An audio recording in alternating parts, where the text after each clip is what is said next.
제10장.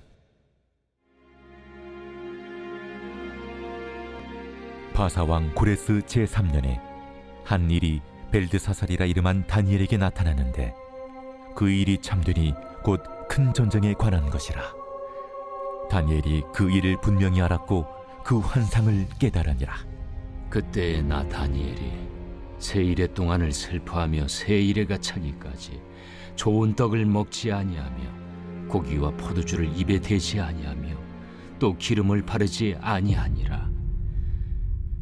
첫째 달 24일에 내가 hit대겔이라 하는 큰 강가에 있었는데 그때 내가 눈을 들어 바라본즉 한 사람이 세마포 옷을 입었고 허리에는 우바스 숭금띠를 띠었더라.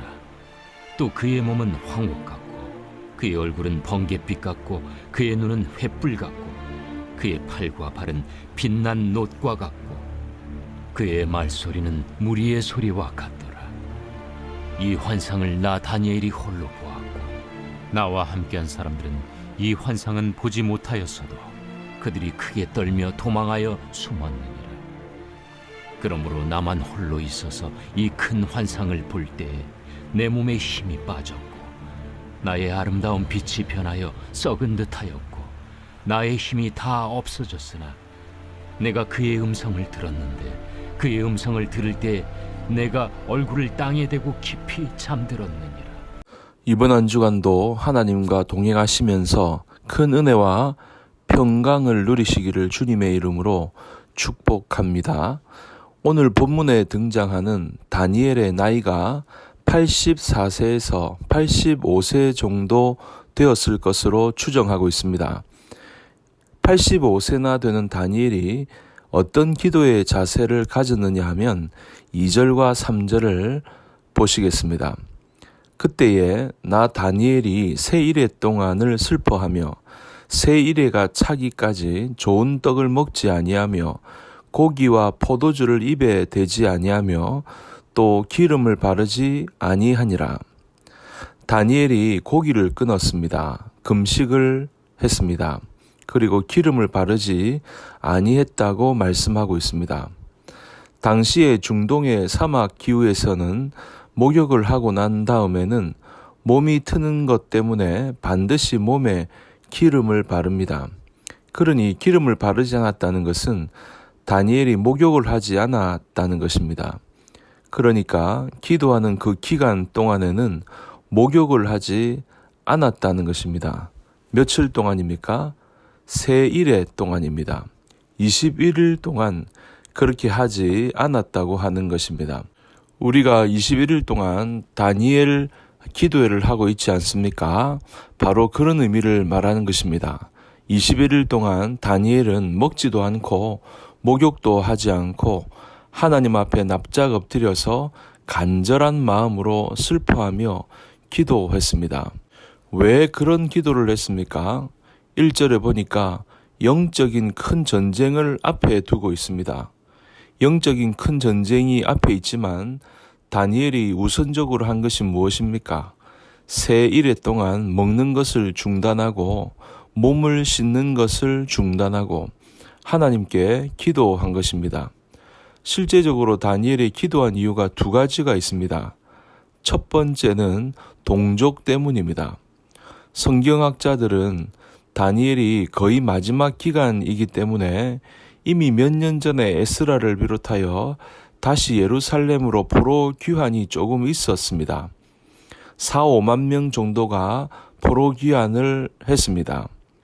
포로로 귀환된 그 사람이 예루살렘으로 가서 예루살렘 성전을 중건하고 건축하기 시작했습니다. 그런데 건축하는 것은 좋은데 사마리아 사람들이나 몇몇 사람들이 방해를 하는 것입니다. 그래서 건축 중단이 되었습니다. 그 소식을 다니엘이 듣게 됩니다. 다니엘은 그 당시에 페르시아 전체를 관리하는 사람이었기 때문에 소식을 듣게 된 것입니다. 그러니까 그 소식을 들으니까 다니엘이 가슴이 아픈 것입니다. 그러니 하나님께 기도하게 된 것입니다. 그리고 다니엘이 기도하게 된 이유가 무엇인고 하면 자신의 동족인 유대인들이 원래는 유목민이었는데 이제는 한 곳에 정착하면서 한 곳에 머물러 있으면서 이윤을 남기는 상행위에 아주 발전을 이루게 되었습니다. 그러다 보니까 페르시아나 바벨론의 문물을 받아들이고 이방의 습성이 유대인들에게 들어오게 되었던 것입니다. 타락하고 음란한 문명이 유대인들을 오염시키게 된 것입니다. 그래서 유대인들 자신의 동포를 보니까 기도하지 않을 수가 없게 된 것입니다. 금식하며 슬퍼하며 목욕을 하지 않으며 간절한 기도의 무릎을 꿇었던 것입니다. 그렇게 간절하게 기도하니까 어떤 일이 벌어집니까? 5절, 6절입니다. 그때에 내가 눈을 들어 바라본즉 한 사람이 세마포 옷을 입었고 허리에는 우바스 순금띠를 띠었더라.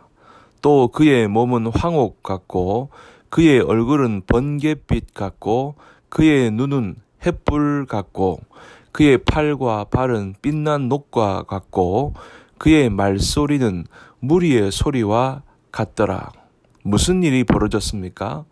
5절에 있는 것처럼 세마포 옷을 입었고 허리에는 우바스 순금띠를 띠고 그의 몸은 황옥 같고 얼굴은 번갯빛 같고 눈은 햇불 같고 팔과 발은 빛난 녹과 같고 말소리는 무리의 소리와 같은 분이 등장한 것입니다.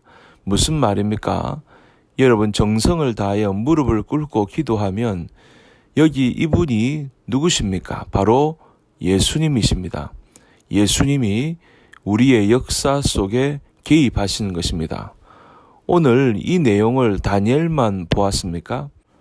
다니엘보다 몇백 년 후의 사람인 사도 요한이 밤모섬에서 어느 날 환상을 보게 되는데 그 환상 가운데 하나님 앞에 기도할 때 갑자기 예수님이 사도 요한에게 등장하게 된 것입니다. 요한계시록 1장 13절부터 15절을 보면 이렇게 말합니다. 촛대 사이에 인자 같은 이가 발에 끌리는 옷을 입고 가슴에 금띠를 띠고 그의 머리와 털의 희기가 흰 양털 같고 눈 같으며 그의 눈은 불꽃 같고 그의 발은 풀무불에 단련한 빛난 주석 같고 그의 음성은 많은 물소리와 같으며. 여러분, 이 내용이 거의 비슷합니다. 그러니까 기도할 때 밤모섬에 있는 사도 요한이나 히데겔 강가에 있는 다니엘에게 예수님이 동일하게 나타나신 겁니다. 바로 예수님이 나타나신 것입니다. 예수님이 개입하신 것입니다.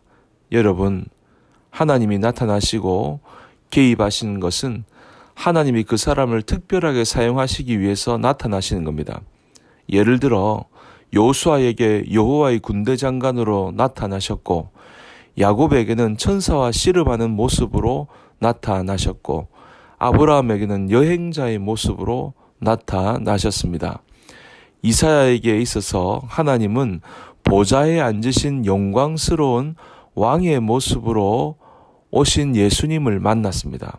사랑하는 성도 여러분, 저와 여러분이 다니엘 기도회에 기도하러 오시고 또 새벽에 늘 기도하러 오시는데 기도하러 오시는 저와 여러분들에게 우리 예수님이 친히 나타나셔서 개입해 주시기를 주님의 이름으로 간절히 축원합니다. 과거에 고 옥하는 목사님의 영상을 보았는데 말씀하신 것 가운데 마음에 참 은혜가 되었던 것은 하나님이 우리 아버지라고 하는 확신을 가져야 된다는 그 말씀이었습니다. 하나님이 우리 아버지라고 하는 말씀도 매일 묵상해야 하지만 그 말씀에 대한 확신을 가져야 된다. 그렇게 말씀하셨습니다. 그렇습니다.